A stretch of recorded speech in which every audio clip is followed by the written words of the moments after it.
You ask Tiger to solve. This deals with linear equations with one unknown. The final result is p equals -8. Let's solve it step by step. Group all constants on the right side of the equation.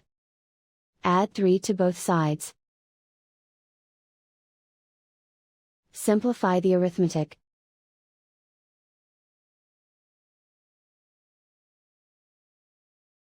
Isolate the p.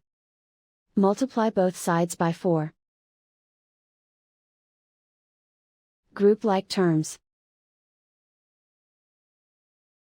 Multiply the coefficients. Simplify the fraction.